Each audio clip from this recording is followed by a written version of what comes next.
Welcome guys to my YouTube channel. For today's video ituturo ko sa inyo kung paano nga ba maglagay ng comment sa ating video sa TikTok tulad nito. At kung isa ka sa gusto matuto, tapusin mo ang video na ito para malaman mo ang buong detalye kung paano ito gawin.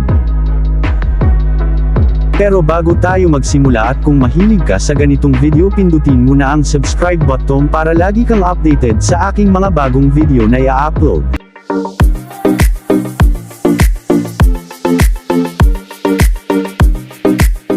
At ngayon wala nang paligoy-ligoy, pasimulan na agad natin ang ating usapin.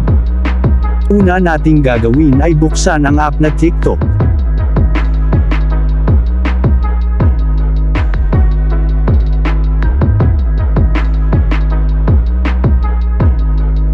At pumunta sa ating TikTok account. At puntahan nyo yung video na may comment na gusto nyong ilagay sa iyong video na i-upload.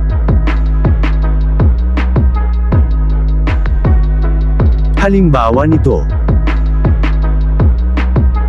At pumunta kayo sa comment section ng video at hanapin mo yung comment na gusto mong ilagay sa iyong video tulad nito. At pindutin mo yung reply. At ito yung lalabas. At ngayon pindutin mo naman yung kulay pula sa may gilid.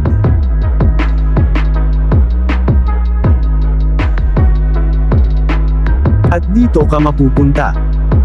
At dito magbi-video ka na ng iyong content na gusto mong i-upload sa iyong TikTok account.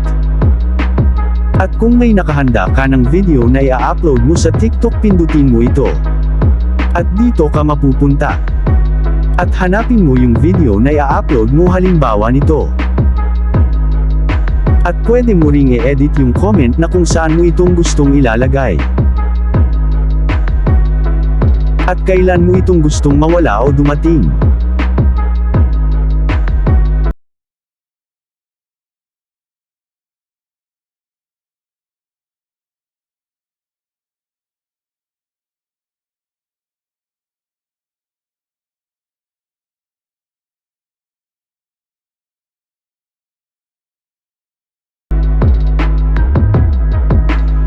At sana kung nakatulong ako sa inyo, pa-like naman ang video na ito at pa-subscribe na din. Salamat.